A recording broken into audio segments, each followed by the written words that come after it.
சென்னை பட்டினம்பாக்கம் கடற்கரையில் கடல் நீர் திடீரென 15 மீட்டர் அளவிற்கு உள்வாங்கியதால் பரபரப்பு ஏற்பட்டுள்ளது. இதுகுறித்த கூடுதல் விவரங்களுடன் செய்தியாளர் செலினா இணைப்பில் உள்ளார். செலினா, வணக்கம். திடீரென கடல் நீர் உள்வாங்கியுள்ளதாக தெரிவிக்கப்பட்டுள்ளது. இதுகுறித்த கூடுதல் விவரங்களை வழங்கலாம்.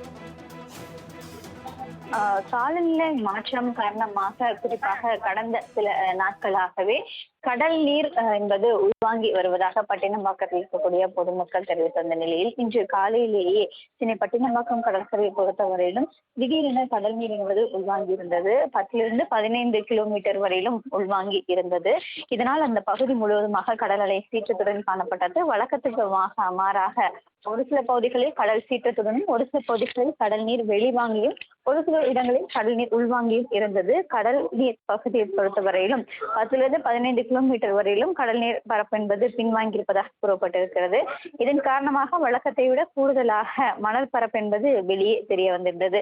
கடல் உள்வாங்கி இருந்தாலும் அலைகள் சற்று சீற்றத்துடன் தான் ஆக்ரோஷமாகவும் கரையை தொட்டு செல்கின்ற காட்சிகளை பார்த்து வரைக்கும் வழக்கமான இயற்கை நிகழ்வாக அல்லதா வேறேனும் காரணமா என பொதுமக்களிடையே அச்சமும் தோன்றியிருக்கிறது. குறிப்பாக அந்த பகுதியில் இருக்கக்கூடிய மக்களும் கடல் உள்வாங்கி இருப்பதையும் அதே போல கடல் சீற்றத்துடன் காணப்படுவதையும் பொதுமக்கள் அங்கு நேர்ந்து பார்த்து வரக்கூடிய காட்சிகளையும் பார்த்து வரைக்கும் குறிப்பாக கடந்த சில நாட்களாகவே சென்னையை பொறுத்தவரையிலும் விட்டு விட்டு மழை என்பது மாலை நேரத்தில் பெய்து வந்திருந்தது. அதே போல மேற்கு திசையின் காற்று வேக மாறுபாடு காரணமாகவும் கடல் சீற்றத்துடன் காணப்படலாம் என்றும் எதிர்பார்க்கப்படுகிறது. சென்னை பட்டினம்பாக்கம் கடற்கரையில் கடல் நீர் திடீரென 15 மீட்டர் அளவிற்கு உள்வாங்கியதால் பரபரப்பு ஏற்பட்டுள்ளது. இதுகுறித்த கூடுதல் விவரங்களுடன் செய்தியாளர் செலினா இணைப்பில் உள்ளார். செலினா, வணக்கம். திடீரென கடல் நீர் உள்வாங்கியுள்ளதாக தெரிவிக்கப்பட்டுள்ளது. இதுகுறித்த கூடுதல் விவரங்களை வழங்கலாம். காலநிலை மாற்றம் காரணமாக குறிப்பாக கடந்த சில நாட்களாகவே கடல் நீர் என்பது உள்வாங்கி வருவதாக பட்டினம்பாக்கத்தில் இருக்கக்கூடிய பொதுமக்கள் தெரிவித்த நிலையில் இன்று காலையிலேயே சென்னை பட்டினம்பாக்கம் கடற்கரையை பொறுத்தவரையிலும் திடீரென கடல் நீர் என்பது உள்வாங்கி இருந்தது. 10 15 கிலோமீட்டர் வரையிலும் உள்வாங்கி இருந்தது. இதனால் அந்த பகுதி முழுவதுமாக கடல் அலை சீற்றத்துடன் காணப்பட்டது. வழக்கத்துக்கு மாறாக ஒரு சில பகுதிகளில் கடல் சீற்றத்துடனும் ஒரு சில பகுதிகளில் கடல் நீர் வெளிவாங்கியும் ஒரு சில இடங்களில் கடல் நீர் உள்வாங்கியும் இருந்தது. கடல் நீர் பகுதியை பொறுத்தவரையிலும் 10 15 கிலோமீட்டர் வரையிலும் கடல் நீர் பரப்பு என்பது பின்வாங்கியிருப்பதாக கூறப்பட்டிருக்கிறது.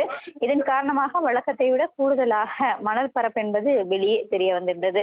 கடல் உள்வாங்கி இருந்தாலும் அலைகள் சற்று சீற்றத்துடன் தான் ஆக்ரோஷமாகவும் கரையை தொட்டு செல்கின்ற காட்சிகளை பார்த்து வரைக்கும் வழக்கமான இயற்கை நிகழ்வாக அல்லதா வேறேனும் காரணமா என பொதுமக்களிடையே அச்சமும் தோன்றியிருக்கிறது. குறிப்பாக அந்த பகுதியில் இருக்கக்கூடிய மக்களும் கடல் உள்வாங்கி இருப்பதையும் அதே போல கடல் சீற்றத்துடன் காணப்படுவதையும் பொதுமக்கள் அங்கு நேர்ந்து பார்த்து வரக்கூடிய காட்சிகளையும் பார்த்து வரைக்கும் குறிப்பாக கடந்த சில நாட்களாகவே சென்னையை பொறுத்தவரையிலும் விட்டு விட்டு மழை என்பது மாலை நேரத்தில் பெய்து வந்திருந்தது.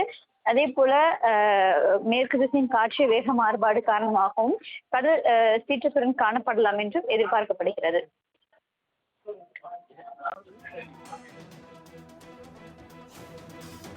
செலினா, விவரங்களுக்கு நன்றி.